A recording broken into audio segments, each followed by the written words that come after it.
और ये सच्चाई इस बात को बताती है कि प्रतिपक्ष के हमारे इन मित्रों को अन्नदाता किसानों से कोई लेना देना नहीं। हर एक कार्य को राजनीतिक चश्मे से देख करके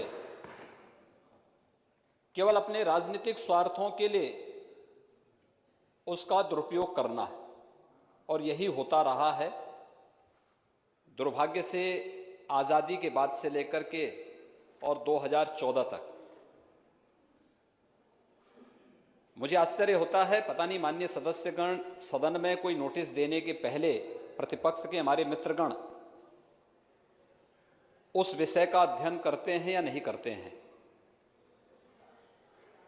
मैं इस बारे में बताना चाहता हूं, 2018 में प्रदेश सरकार ने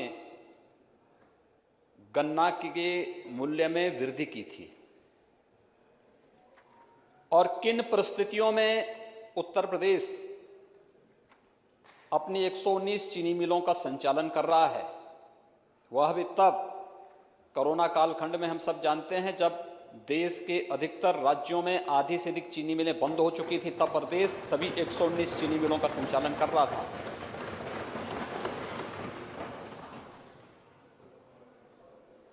अगर 2004 से लेकर के 2017 के बीच में गन्ना मूल्य के पूरे भुगतान को जोड़ लिया जाए, महोदय 13 से 14 वर्ष का गन्ना मूल्य का भुगतान जितना नहीं हुआ उतना पिछले 3.5 वर्ष के अंदर हमारी सरकार ने गन्ना किसानों के खातों में सीधे भेजने का कार्य किया है। चिंता अन्नदाता किसान नहीं व्यक्त कर रहा है, लेकिन हां, अन्नदाता किसान को धोखा देकर के दलाली करने वाले लोग आज जरूर इस बात को लेकर के चिंतित हैं, ये पैसा सीधे उनके खातों में क्यों जा रहा है। आज तो पर्ची भी उनके स्मार्टफोन पर प्राप्त हो जा रही है, तो ये जो दोषी दलाली का जरिया था वो भी समाप्त हुआ। इसलिए उनकी चिंता ज्यादा उसमें दिखती है, इसके पीछे सद्भावना नहीं दुर्भावना ज्यादा है। और इसलिए महोदय दुर्भावना वाली बात को, क्योंकि सच स्वीकार करने की हिम्मत नहीं, इसलिए भाग खड़े हुए, ये भाग खड़े हुए। और समाजवादी पार्टी, आश्चर्य होता है मुझे, समाजवादी पार्टी जब किसान के बारे में बोले, युवा के बारे में बोले, महिलाओं के बारे में बोले, तो मुझे आश्चर्य होता है।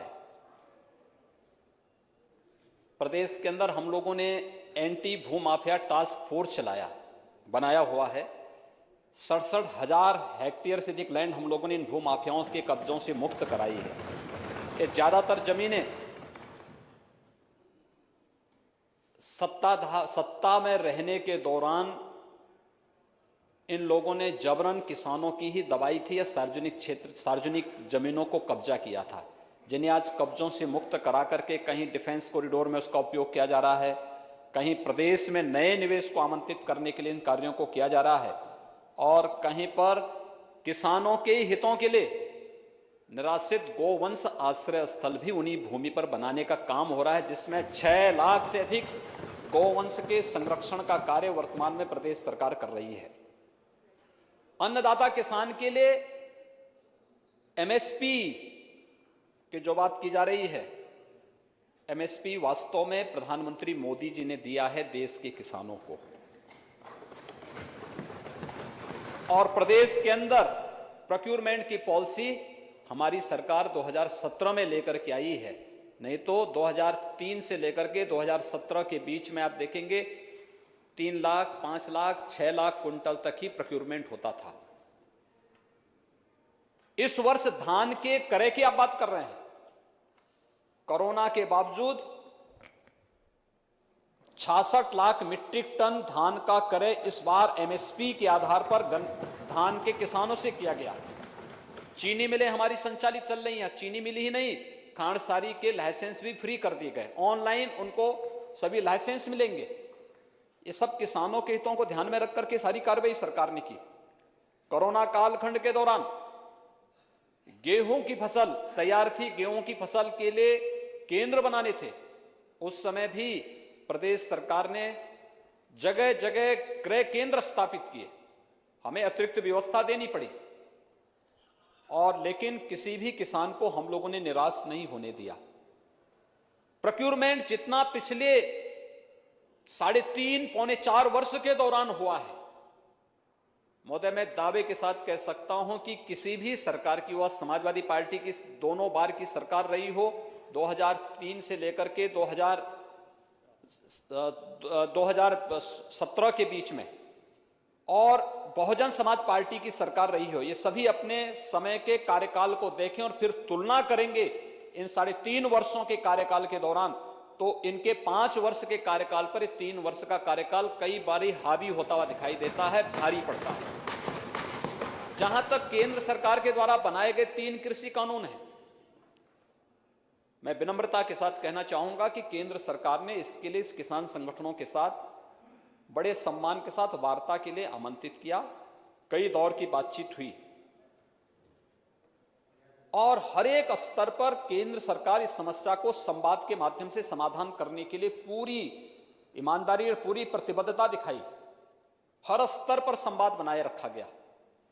लेकिन महोदय, जब देश अपना राष्ट्रीय पर्व मना रहा था, गणतंत्र दिवस के दिन जो कुछ हुआ है लाल किले पे, तिरंगे का अपमान हुआ, भारत के आन बान सम्मान का अपमान हुआ, और यही नहीं, जब हम संवैधानिक प्रतीकों का अपमान करते हैं तो भारत के संविधान का भी अपमान करते हैं, और भारत के संविधान का अपमान का मतलब बाबा साहब भीमराव अंबेडकर का भी अपमान करते हैं।